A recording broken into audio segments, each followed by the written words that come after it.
Suamiku pewaris utama. Bab 166. Akhirnya terpecahkan. Semakin marahlah Haraga atas kebandelan anak buahnya tersebut. Kemudian tanpa berpikir panjang lagi, dia mengambil golok yang ada pada anak buahnya, dan mencabutnya dengan paksa, lalu meluruh ke arah 6 penyihir itu, dengan niat untuk menghabisinya. Namun usahanya digagalkan oleh Dragon. Yaitu hanya dengan melambaikan tangannya saja, golok yang dipegang oleh Haraga, terlepas dari genggamannya. Kemudian sekali lagi Dragon melambaikan tangannya ke arah tubuh Haraga, hingga membuat tubuhnya terpental ke belakang, dan menabrak anak buahnya sendiri. Akibat diperlakukan seperti itu, Haraga menjadi semakin marah, dan membuatnya gelap mata. Anak buahnya sendiri yang menjadi sasaran amukannya. Belasan tubuh anak buahnya terpental kemana-mana, akibat dipukul, ditendang dan ditampar oleh Haraga, karena mereka tidak juga kunjung membantu sejak dari tadi. Dasar tidak berguna. Percuma mendapat gaji tinggi, tapi menghadapi anak kecil saja kalian tidak mampu. Lebih baik ku habisi saja kalian. Teriak Haraga kesal. Kemudian mengambil pedang yang tergeletak di tanah, lalu diayunkan ke arah tubuh anak buahnya sendiri. Tapi usahanya kembali gagal, karena tiba-tiba tubuh anak buahnya yang ingin diserang, bisa bergerak, dan langsung menahan serangan pedang dari ketuanya, dengan menggunakan pedang juga. Kebetulan orang yang ingin dicelakainya itu, adalah komandan kelompok tersebut, hingga dia bisa mengimbangi gerakan dari bosnya dengan menggunakan pedangnya sendiri. Tapi adegan itu tidak berlangsung lama, karena para pengawal Dragon segera turun tangan, dan melerai pertarungan mereka, atas perintah dari tuannya. Hentikan pertarungan mereka. Aku ingin menangkap Haraga hidup-hidup. Ucap Dragon memberi perintah. Baik. Jawab beberapa anak buah Dragon patuh. Kemudian berlari ke arah pertarungan itu, lalu memukul keduanya hingga jatuh. Tangkap mereka berdua, juga seluruh orang-orangnya, dan bawa ke balai desa. Ucap Dragon memberi perintah. Siap laksanakan tuan muda. Jawab seluruh anak buahnya serempak. Kemudian mengerjakan seperti yang diperintahkan oleh Dragon. Penduduk desa yang bertugas sebagai jagabaya, juga ikut membantu, terutama para pemudanya. Kepala desa Mamuju, yaitu Benoa, juga turun tangan. Dia rela membantu karena senang, sebab kelompok yang selama ini selalu meneror warga desa, bisa ditangkap untuk diadili. Itu semua berkat pertolongan dari Tuan Muda Draco, yang dengan senang hati datang membantu. Apalagi setelah dia tahu, bahwa ayah dari Draco, akan datang ke desa itu, untuk membantu menyelesaikan permasalahan tersebut. Keesokan harinya, 10 helikopter Super Puma, yang masing-masing berisi 25 orang, telah mendarat dengan selamat di alun-alun desa Mamuju, yang difungsikan sebagai lapangan sepak bola oleh masyarakatnya. Kedatangan mereka, karena diminta oleh Dragon untuk datang, termasuk ayahnya sendiri. Pada awalnya Hendy tidak tahu, bahwa Dragon sedang berada di Indonesia bagian timur, dan itu membuat Hendy, Ivory serta Tuan Birawa menjadi khawatir serta terkejut. Yang lebih mengejutkan lagi adalah saat diberitahu, bahwa dia sedang menjalankan tugas, membasmi kelompok yang selalu mengganggu masyarakat desa Mamuju dan sekitarnya. Bukan hanya itu saja yang dikabarkan oleh Dragon. Dia juga mengatakan, bahwa penyebab kejadian tersebut dikarenakan adanya penemuan sebongkah batu berlian, yang sebenarnya itu masih berbentuk intan di desa itu. Batu berlian itu, ditemukan oleh salah seorang penduduk desa, dan berita tersebut segera menyebar kemana-mana, sehingga mengundang kelompok atau orang lain untuk datang dan ingin membuktikan kebenarannya, termasuklah kelompok yang sedang mereka tangani saat ini. Mendapatkan kabar tersebut, Tuan Birawa serta Ivory, meminta agar Hendy dan orang-orangnya, termasuk yang ahli masalah batu dan pertambangan, untuk datang ke desa Mamuju tersebut, sekaligus untuk membantu Draco dan para pengawalnya di sana. Maka keesokan harinya, sekitar pukul 8 pagi, Hendy dan orang-orangnya sudah berada di desa Mamuju, dan saat ini sedang berhadapan dengan Haraga, ketua kelompok yang selalu meresahkan masyarakat desa tersebut.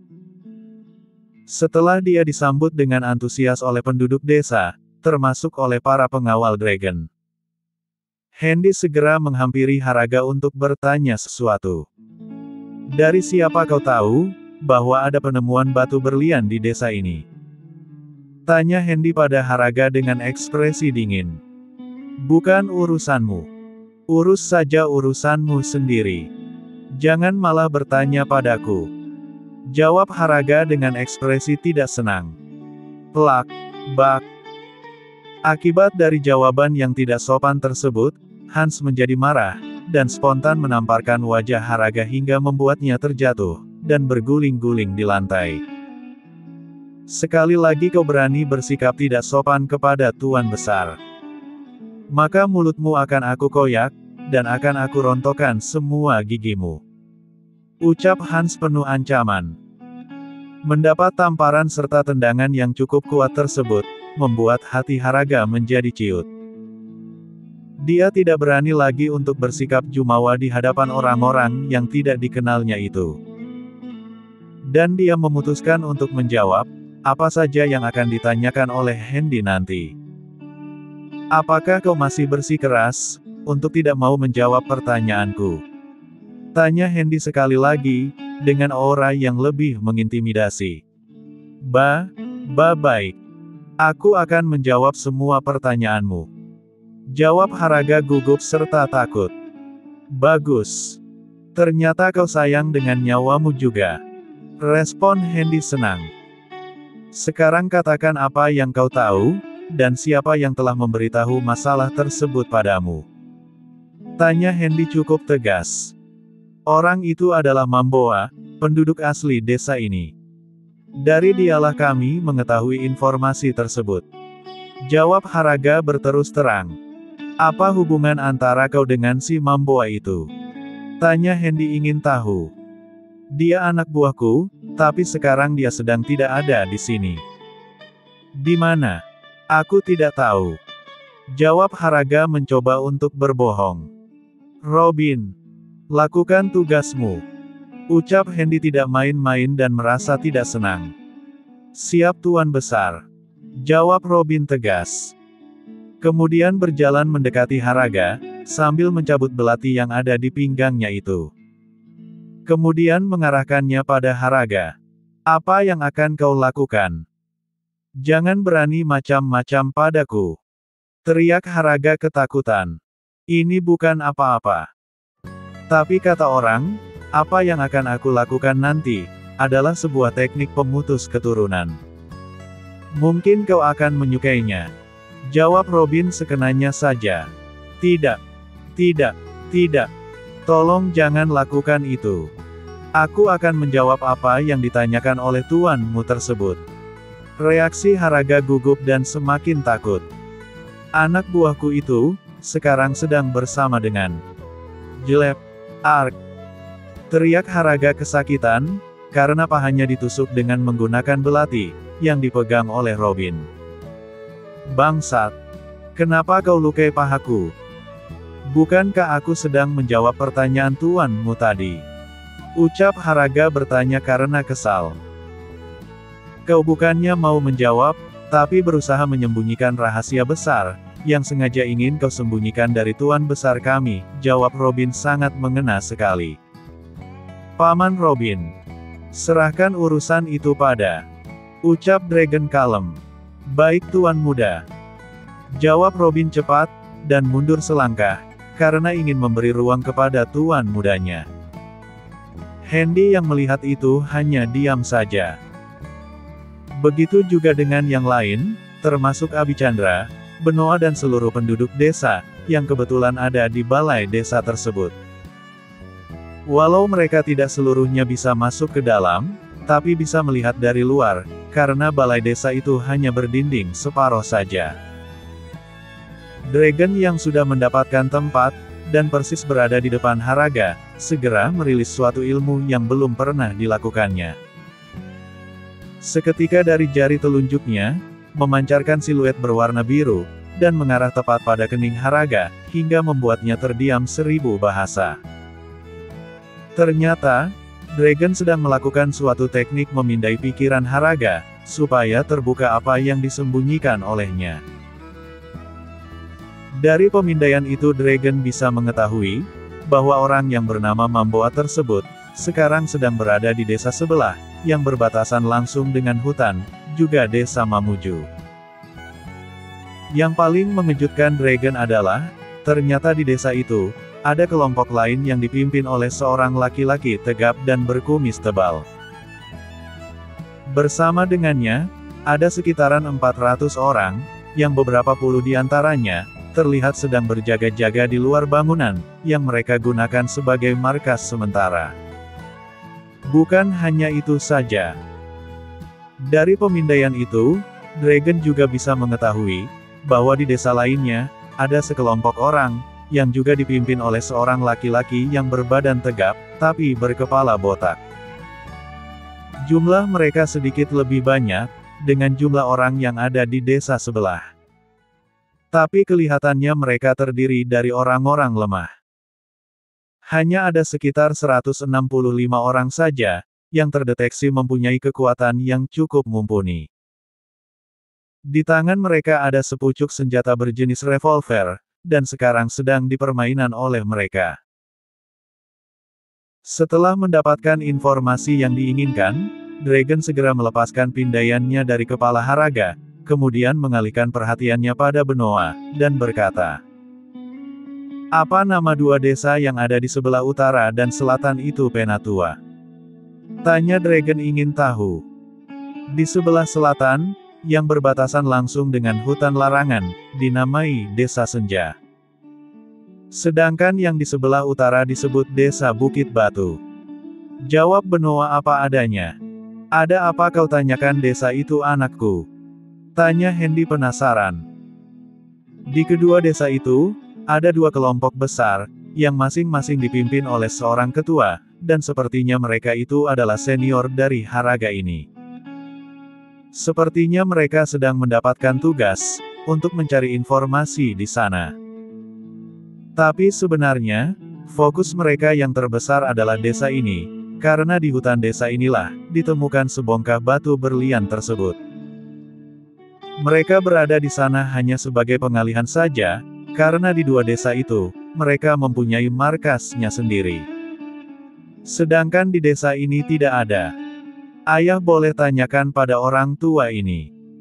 Apakah informasi yang Draco sampaikan ini benar? Ucap dan jawab Dragon cukup panjang sekali.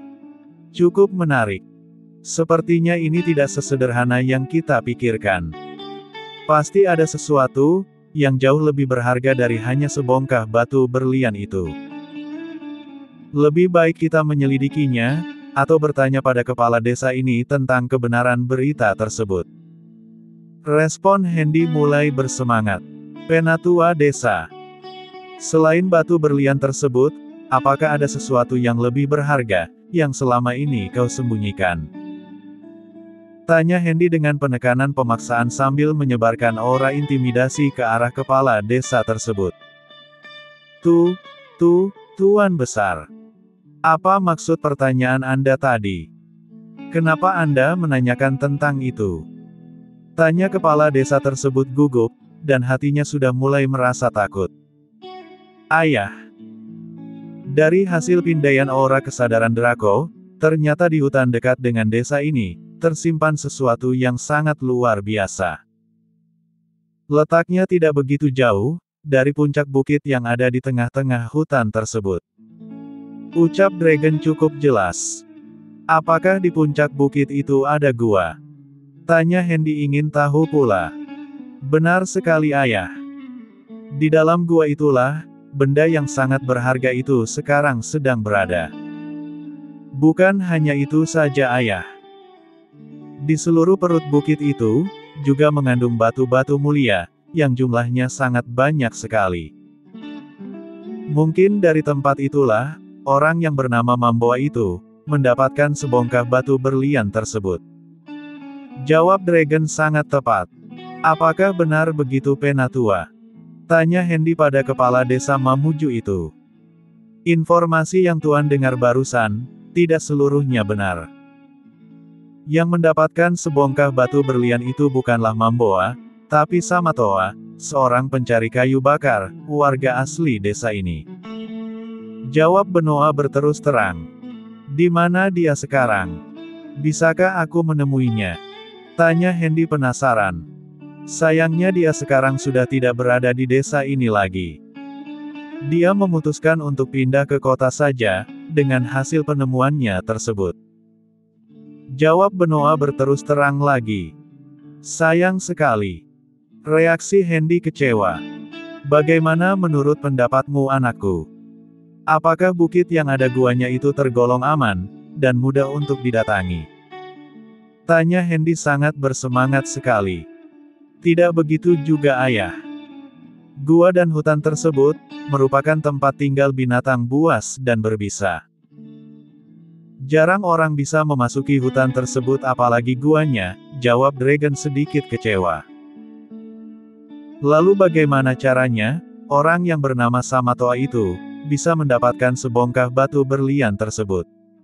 Tanya Hendy penasaran. Mungkin dia mendapatkannya secara tidak sengaja, karena berdasarkan hasil pencarianku, orang tersebut tidak memasuki gua, tapi hanya berada di sekitaran lerengnya saja. Jawab Dragon apa adanya. Penatua desa. Apakah bukit yang dikatakan oleh anakku itu masih termasuk wilayah desa ini?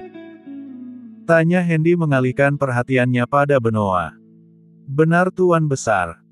Bahkan beberapa bukit lagi juga masuk wilayah desa ini. Jawab kepala desa berterus terang. Sudah berapa lama kau menjadi kepala desa, dan apakah kau penduduk asli sini? Tanya Hendy menyelidik. Duk. Jantung Benoa tiba-tiba berdegup kencang, ketika ditanyakan hal seperti itu. Dia tidak langsung menjawab pertanyaan tersebut, tapi malah mengalihkan perhatiannya pada penduduk desa, terutama pada 6 orang penyihir itu. Entah apa yang dipikirkannya. Tapi tak lama kemudian dia membuka suara. Sebenarnya, saya bukan asli penduduk desa ini Tuan, tapi berasal dari desa sebelah. Karena merasa tidak betah tinggal di sana, dengan alasan tidak mempunyai mata pencarian tetap, maka saya memutuskan pindah ke desa ini. Setahun setelah saya pindah, penduduk desa memilihku untuk menjadi pemimpin mereka, dengan alasan pendidikanku lebih tinggi dari mereka. Berdasarkan alasan itu, keputusannya, saya dipercayakan oleh mereka, sebagai penatua desa ini, dan sudah bertugas selama kurang lebih 4 tahun. Jawab Benoa berterus terang, tapi seperti ada yang disembunyikannya. Lalu apakah kau tahu kalau ke-6 warga desa ini datang mengunjungi putraku? Tanya Hendy penuh selidik lagi. Kebetulan saya tidak tahu Tuan Besar, dan itu sangat saya sesalkan sekali. Kenapa? Tanya Hendy penasaran. Karena hal itu bisa menyusahkan orang lain. Jawab Benoa sekenanya saja. Alasan yang tidak masuk akal. Reaksi Hendy kurang senang. Draco, cari tahu masalah ini. Dan kau tahu apa yang harus dilakukan. Ucap Hendy penuh misteri. Kebetulan sudah ayah. Ternyata dia ada hubungannya dengan kelompok itu. Kedudukannya adalah sebagai mata-mata, sekaligus penasehat bagi kelompok tersebut. Orang yang bernama Samatoa dan Mamboa juga orang-orangnya. Mereka bertugas sebagai kurir, untuk menyebarkan berita itu, agar penduduk desa berbondong-bondong datang ke sana, sebagai korban persembahan. Persembahan. Apakah ada hal seperti itu di zaman modern ini? Tanya Hendy penasaran. Ada ayah. Raja siluman atau binatang buas yang ada di sana suka sekali memakan daging manusia, terutama organ tubuh seperti jantung dan hati mereka. Lalu anak balita, khusus untuk mereka tidak diapa-apakan, malah dipelihara di suatu tempat untuk dibesarkan. Suatu saat nanti setelah mereka berusia 10 tahun baru dieksploitasi. Setelah itu baru digunakan sebagai persembahan. Jawab Dragon cukup jelas, hingga membuat seluruh orang yang ada di tempat itu menjadi marah, dan ingin sekali mengadili kepala desa, yang selama ini mereka hormati. Apakah benar apa yang disampaikan oleh anakku itu Benoa? Tanya Hendy dengan ekspresi marah. Benar Tuan Besar. Jawab Benoa berkata jujur. Dia tidak berani lagi berkata bohong. Karena akibatnya akan sangat mengerikan sekali. Sudah kepalang basah, ya sekalian mandi sekali. Pikirnya. Lalu bongkahan berlian yang ditemukan itu, apakah beritanya benar? Tanya Hendy terus menyelidik. Sebenarnya itu bukan berlian Tuan Besar, tapi emas. Sengaja bos besar kami menyuruh menyebarkan berita bohong, bahwa ada penemuan berlian di hutan larangan tersebut.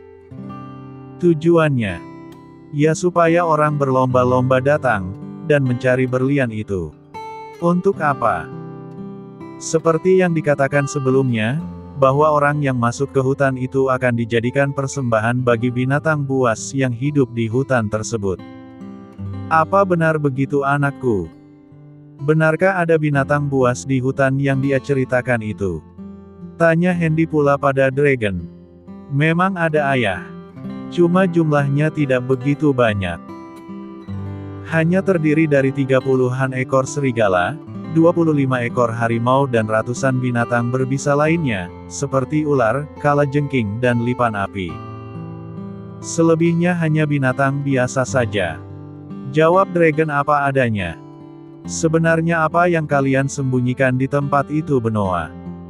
Kenapa sampai menggunakan trik kotor seperti itu? Bukankah jika kalian tidak menghebohkannya, keberadaan emas-emas itu tidak akan diketahui oleh orang lain? Tanya Hendy tidak habis pikir. Mulanya memang demikian Tuan Besar. Tapi lama-kelamaan bos besar kami tidak tahan, karena harus mempersembahkan hati juga jantung manusia setiap 1 minggu sekali, dan itu harus diambil dari anak buahnya sendiri secara bergiliran. Maka dicarilah suatu cara, agar orang-orang kami tidak dikorbankan. Tapi harus mencari orang lain, yang dengan sukarela datang sendiri ke tempat tersebut untuk mengorbankan dirinya. Kami yakin, apabila isu adanya berlian di dalam hutan tersebut akan mengundang orang lain untuk datang, dan perkiraan kami ternyata benar. 1 hari setelah berita itu disebarkan, maka berbondong-bondonglah orang-orang dari 3 desa, untuk memasuki hutan tersebut, dan mencari bongkahan berlian seperti yang diberitakan. Bukan hanya dari 3 desa itu saja yang tergiur dengan penemuan itu. Tapi para pengais rezeki dadakan, yang datang dari luar daerah, juga berbondong-bondong datang ke sana. Namun semuanya mati dengan cara yang mengenaskan. Lalu apa hubungannya para penyihir ini dengan kondisi tersebut? Tanya Hendy lagi. Karakteristik penduduk desa ini, sangat percaya kepada hal-hal mistis. Oleh karena itu, pemimpin besar kami berinisiatif, mendatangkan para penyihir, seperti mereka berenam itu, begitu juga di tempat lain. Tugas mereka adalah menakut-nakuti, dan membuat suatu situasi yang berupa teror dan isu-isu negatif ketika sedang beraksi. Dengan kemampuannya itu, penduduk dari 3 desa mempercayai, bahwa bila muncul situasi seperti itu, maka akan ada yang mati, minimal hilang. Tapi ketika datang anak tuan juga orang-orangnya, kami tidak bisa lagi berbuat apa-apa. Bahkan 6 penyihir, ketua haraga, juga pengikut-pengikutnya dibuat tidak berdaya. Sekarang mereka semua ada di sini, dan rahasia terbesarku juga sudah terbongkar. Sekarang kami tidak bisa berbuat apa-apa lagi Tuan Besar.